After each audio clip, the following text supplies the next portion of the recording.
are you guys? We're Star Fox. You'll never defeat Andross! What was that? Fox was wearing sunglasses in his profile pic? Why, that must mean only one thing. We're playing on Expert Mode. Yes, that's right, once you collect all 15 medals in the game by getting the high score on all the stages, you unlock two things. A sound test, which you can access by pressing left or right on the sound options selector in the main menu, and Expert Mode, which you select by pressing left or right on the Play Game selection in the main menu mode. One of the changes when you play through X mode is that Fox is wearing his father's sunglasses during all of the, after like the little pop-ups whenever he's speaking. And if you notice on the enemy count, there was 160. That's a bit higher than what I got last time, wasn't it? Well, there's a reason for that, because, as I'm about to discuss, I am playing Corneria here on Expert Mode. And as you can probably tell at the beginning here, there's a bit more enemies that show up from that little, like, say, first wave of enemies. That's right, one of the big changes on Expert Mode is that the number of enemies is increased on a handful of stages. To truth be told, the amount of enemies in certain stages remains pretty much unchanged. Like, most of the all-range mode missions are pretty much exactly the same. I would say things like the tank levels, Titania and Macbeth are essentially the same thing. However, ones like Corneria, Meteo, occasionally Sector Y, any others? Sector X? No, not really. Sector X, kind of not, but yeah, for the most part, all the stages are largely unchanged. Some stages, yeah, like as the ones that I just mentioned, have more enemies. And that's really the main difference with Expert Mode in terms of the enemy count. But enemies are considerably more aggressive. They will try to shoot you far more often than they do in a normal mode. And probably the most annoying thing is that if you collide with any solid objects, your wings will break off and you'll be reverted down to the single laser. So yes, your R-Wings wings are very, very fragile in this mode, and it's very easy to lose your laser upgrades. However, the medal requirements are all the exact same. Yes, you can earn medals all over again on Expert Mode, and doing so will get you a few unlockables, which I'll discuss later. But yeah, I would say that the toughest stages, normal stages of play, were things like Zonus was pretty tough, actually. That one had a pretty high kill requirement. You have to kill, like, if you get caught by any of the searchlights, you lose, like, 2 points if you destroy any of the other searchlights. That one's pretty hectic, so that's pretty easy to lose your wings on. Katina, you know, the one with Bill, the Independence Day place, is surprisingly difficult because you're often flying to a swarm of enemies, and so it's very easy to collide with an enemy and lose your wings and lose your weapon power-ups. So Area 6 wasn't quite as tough as I expected, actually, surprisingly enough. I was actually able to get the medal on that one with not that much difficulty, and I was quite surprised to say that. Any others? No, Aquas is pretty easy. Yeah, most of them aren't really that different, because again, the medal requirements is the same, and in several stages there are more enemies to shoot down, which makes it easier in order to get the medal back. Like, say, even in this stage right here, it's still 150, and thanks to all the extra enemies that have appeared on this mode, I'm almost at 150 right now. In fact, I end this stage with 149, and then there was a scene I showed you at the very beginning where, after I defeated the boss, I had a total of 160. There's an easy medal for Corneria for you, really. But which one is the hardest? Well, that, without a doubt, is Venom 1. Seriously, just look at what's about to happen. So it looks very similar when it starts out with a whole, like, wave of enemies. But yeah, of course, they start shooting a lot. But then you get to this point, and you'll notice that you'll take quite a bit more damage from enemy laser fire. And you're gonna have... This stage has so much madness going on in it, you'd swear you were in Sparta, really. And that it's really... This part right here in particular I hate, because it is so easy to get, like, say, bonked from the shots to bounce to the wall and lose your wings. And you're told not to die on him? Well, then I went ahead and died anyways, because your health can be drained just that fast on Venom 1. I only got a little bit farther on this try. And at this part right here, damn you, Falco, you ran right into me and you threw me off and you made me lose my other wing, you piece of shit. And I blinded my own vision there by shooting a bomb, and I didn't see the branch there that I ran into. Don't worry, though, this attempt I actually make it all the way through. Is there any real reason to do this? Well, technically, no, there's no real reason to ever really want to go into easy mode of Venom unless you want to see a special screen at the end of the game, which I will be showing. Because, yeah, unless you're really, really good at firing the charge shots without actually locking onto anything, it's pretty difficult to get the medal on Venom 1 on professional mode, and yeah, this part is just really, really easy to lose your wing on, but yeah, it's, Venom 1 on expert mode is just really, really difficult. Oh yeah, I guess one thing that I want to talk about more about expert mode that's, tougher than all the others. Do you remember, like, some stages, like in a Meteo or Sector X, there's a sort of hornet-looking enemy that would fire these, like, rings of balls at you, and they would, like, fly jitter left or right, and they often dropped a gold ring behind them? Yeah, those have definitely increased in those points in the game. They often come, like, say, 2 at a time, and it's like after you destroy the first one. So those enemies are quite a bit tougher because they shoot quite a bit more projectiles. They also like to fly in front of you a bit faster, so it's also far easier to actually run into them and lose your wings because of it. So those Wasp Hornet enemies become considerably more annoying in expert mode. One of the only other modes I noticed anything different was on Sector Y, Rob calls you, similar to this Lee at this point. However, he doesn't like send you a supply box. In fact, he just gives you a message. He just says, "Good luck, Fox," and that's it. But I only found that in Sector Y. I didn't find that happen in any other stages, which is kind of weird. But yeah, that's really the big difference expert mode. Enemies are more aggressive, you take more damage, you lose your wings when you collide with anything. And in some stages, there are more enemies, and that's about it. And yeah, you're kind of expected to go ahead and get the medals all over again. And again, depending on which one you play, it's easier because of the increased enemy count. So some people might consider it easier to get the medal that way. I don't know why Falco didn't actually appear right there. I'm like, he shows up right now, but all 3 of your wingmen are supposed to appear in order to destroy that one horizontal block right there. I don't know why. The only reason why I'm, like, keeping this footage in of me going and beating the Golem mech right here is to show that, again, just like my first time through, okay, my first time through I actually hit one of the pillars that he brought out. This time, I did it without damage, and I was actually pretty proud of it. That's why I'm showing this up, even though I'm going to be speeding it up right now. But yeah, when he starts smacking the sides of the walls, I tend to break all the way down, so that the screen will stop shaking, so I can navigate the pillars without having to deal with any of that. Because that's your greatest danger when actually fighting this guy, is a screen shaking when these things come out. But yeah, it's largely the same exact fight, and that's pretty much how it is with every single part on professional mode. It's just with the added danger of losing your wings so easily. That's what makes, I keep calling it professional mode, but really it's called expert mode. I don't know why I do that. And yeah, if you fight him long enough, you'll actually find another laser upgrade, which could be a wing upgrade if you lost your wings right there, but if you fight him long enough, you can get just enough power. And here we go, defeating Mecha Andross. I think he has a slightly higher HP count because I was mashing the fire button right there, but he actually ran into me, and 2 more shots with a single laser destroyed him, so in all honesty, Andross is just as easy in his normal form. And this is a screen that you get at the end of the credits and the kill count after you beat Venom on expert mode on the easy route. And this is after defeating Andross's brain form on expert. And let me tell you, like, as you can probably see here, I have only 1 hit point left before I die. Andross's brain will try to follow you really, really well. He will be on your ass during the entire fight after you destroy the eyeballs.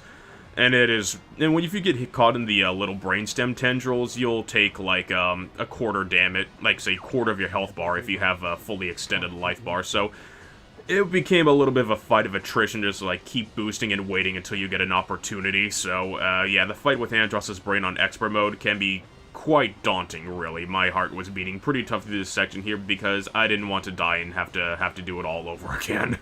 But I managed to make it through my first try after I beat Andross's brain after, like, say, 3 or 4 tries. And I made it through this section without hitting any of the walls, thankfully. You've become so strong, Fox. And yeah, I'm only going to be showing you one more stage after this one because of something interesting that happened that I learned about the stage in the middle of it. But yeah, it'd be quite a feat in order to get the medal on Venom 2 on expert difficulty, so I felt pretty accomplished when I beat this mode.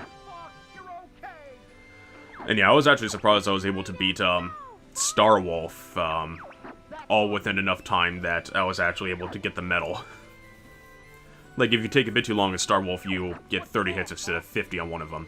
And here you can see on Fox's character model that he has his sunglasses while wearing them in the R-Wing, because it's expert mode and he's wearing his dad's sunglasses.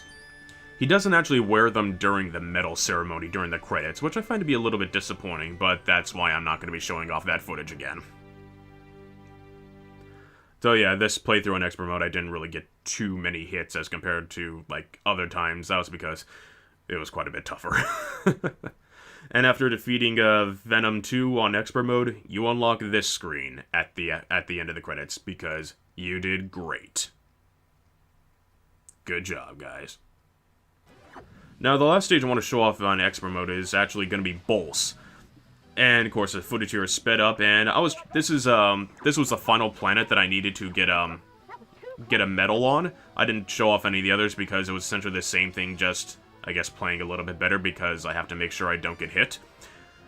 As you can notice right here, there are no more enemies spawning on the map. If you look at the mini-map at the bottom right, there's no more white dots indicating those little tiny Bolts flyers all about.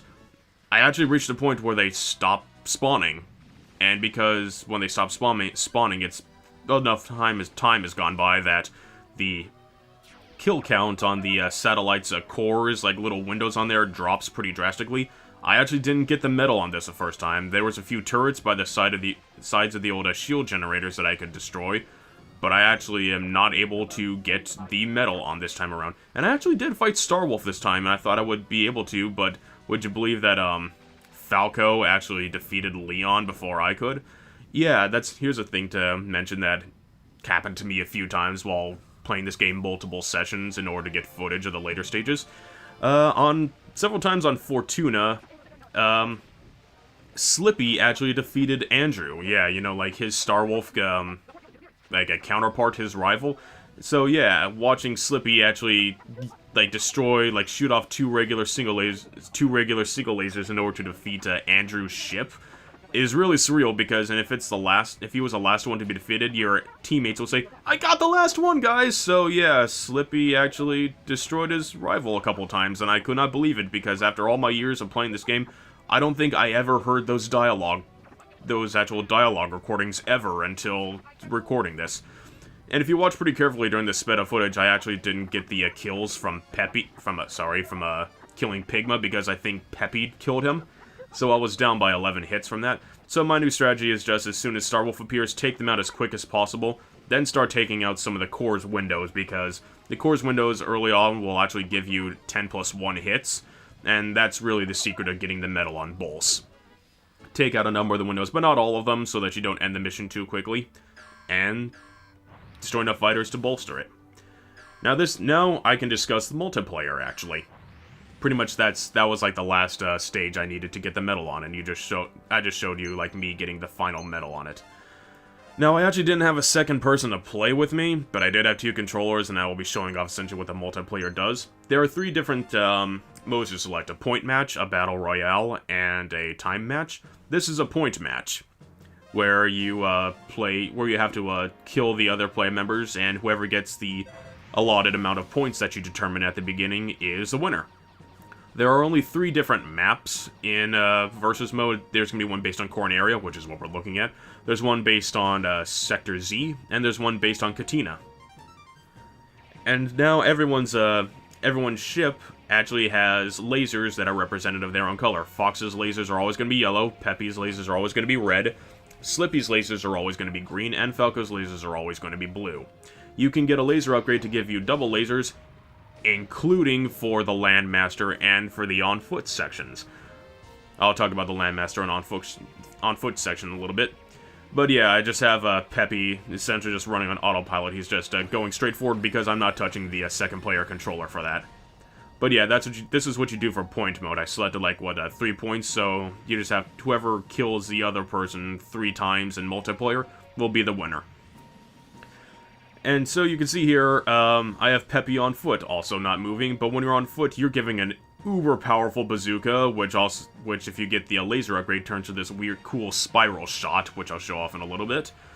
And yeah, when you're on foot, you're moved quite a bit slower than, of course, the R-Wing and the Landmaster can, but you're also a bit tougher to hit, and your actual lasers, when it's upgraded to a double laser, is incredibly powerful. So yeah, on foot. Did you ever think the on-foot sections from Star Fox Assault were awkward? Well, in the multiplayer here, you use the R trigger in order to walk forward, you use the Z button to jump, and of course you use A to shoot, and you use the B button to shoot bombs. Yeah, you essentially have tank controls, like, whenever you're on foot. Ironically, nowhere near the same tank controls as if you were in the Landmaster. But yeah, that's what your laser looks like when you've upgraded to, when you got the laser upgrade. You got this cool spiral shot that does a whole lot of damage. I mean, look at the R-Wing's health just go down by just a few shots from it. Now, you don't actually start off being able to use the Landmaster and the on-foot sections. And oh yeah, as I pointed out, all your bomb explosions will also be color-coordinated depending on which character you're playing. It's like, a first player will always be Fox, second player will always be Peppy, third player will always be Slippy, and fourth player will always be Falco. So, if you only have 2 controllers, and if you just plug the second controller into, say, the third controller spot in the N64, you'll have Fox versus Slippy, so you can still be whichever ones you want, though I think someone will always have to be Fox, because you always need a controller 1 input always put in there. Sector Z will always be a ship-to-ship R-Wing combat, and you can't drive the Landmaster or be on foot here, obviously, because you're out in the middle of space. Which makes Sector Z kinda boring, in my opinion. Which is...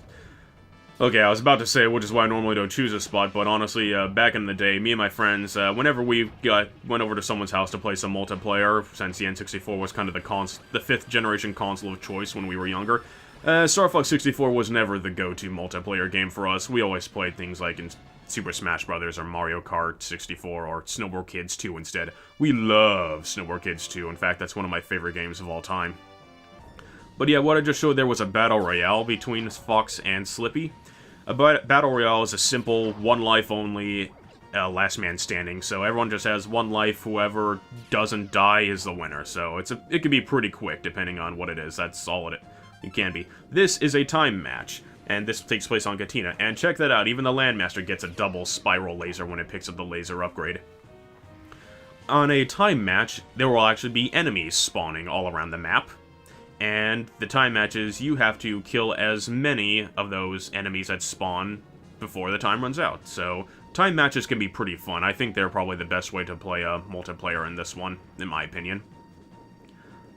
But yeah, as you might be able to notice, at least in Corneria, the draw distance was considerably weaker than how it is in the regular game. And I think if you run over the enemy with a Landmaster, you take damage, or at least you like get the bonk and like say the flashing red, which always looks weird to me. Yeah, I ran over him, but I don't think I really took any damage from that. You'll probably notice that the polygons themselves of like the R-Wing and the Landmaster are considerably lower poly counts than in the middle of the game in order to keep the frame rate decent. Yeah, the draw distance isn't that good. I don't really think multiplayer is all that fun to play. I know a lot of people have fond memories of multiplayer of Star Fox 64, but not me. The reason why I'm showing off the training mode again is once you defeat 100 enemies, actually, during, like, say, the last point where you just shoot enemies, you'll find on the map there the telltale sign of a wolfen. Yes, the ships that Starwolf control. So yeah, if you look on the minimap, you'll see the black spot, the black ship on there, which was always the wolfen whenever you fought Starwolf and whenever in the main game. The wolfen here has nowhere near as strong as fighting one of the regular members of Starwolf because it has far less health. You can destroy it with hyper lasers a lot quicker than you can than fighting Starwolf in the main missions. So yeah, it's like five or 6 shots with the hyper lasers and you're good, rather than say maybe the 10 or 12 that you would have to score in rapid succession during the middle of a fight. So that's something I wanted to point out there. And what happens when you collect every single medal in the game? Like all 15 of them? Well, if you've ever played Mario Kart 64 and you got earned beat through mirror mode and you got a different title screen, you essentially get a different title screen here. So yes, this is the once you've collected every single medal of the game, this is your reward. And you're also able to move the N64 logo all around. Oh yeah, that's right, in order to unlock the Landmaster and the on-foot forms in multiplayer, you have to get the medal on Venom in both regular mode and professional mode. That's what you do to unlock it. And that's everything Star Fox 64 has to offer. If you select Expert mode on the main menu, but then go to Versus or Training, you will play under Expert rules, where your wing breaks off really easily, you take more damage, enemies are more aggressive. And that's Star Fox 64 for you. That's, I believe, everything I can show off right there. It's been a long ride, it's been a great game, it's a childhood classic of mine, it's one of my favorite N64 games. And for the first time in my life, I have 100%ed it. Yes, it took me this long, after around 20 years of owning the game, to actually complete it. So, I'm quite glad I was able to get through this Let's Play and actually hone my skills at it. Now I feel pretty good about myself that I was able to finally complete a childhood game of mine. Like, I always, was able to, beat it all the way through when I was a kid. But this was the first time I actually finally finished everything. So, thank you for joining me on this journey of Star Fox 64. I hope you find it enlightening. I hope makes you feel a little bit inclined to maybe search out an N64 and a copy of it yourself. I wouldn't recommend the PAL European version, which is under the title Lylat Wars, due to a trademark with I believe, a German product name that sounded like Star Fox or something. But this was until Nintendo was actually able to trademark the name and re-release the game later as Star Fox 64. The Lylat Wars version, because it runs at a PAL's of 50Hz instead of an NTSC 60Hz, runs a lot slower. I believe according to a European speedrunner, if you use the same exact speed strats to beat the game as quickly as possible, the PAL version takes 6 minutes longer to complete using the same exact route and strategy, so that's pretty bad. So if you grew up with that version, I hesitate to say you kind of have my pity, because it's still a good game, but yeah, you got a pretty slower, weaker version of that one.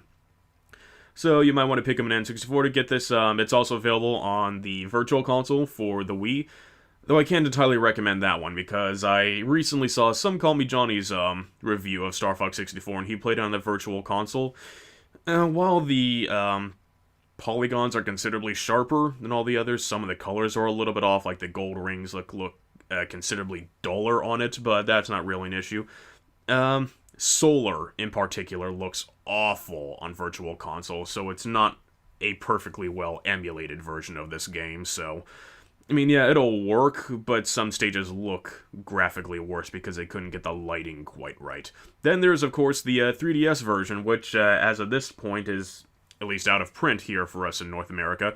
They re-released it on the Nintendo Selects in Europe, I believe, for a cheaper price, so that's good for you Europeans out there. I don't know if they release this Nintendo Select versions in Australia, however.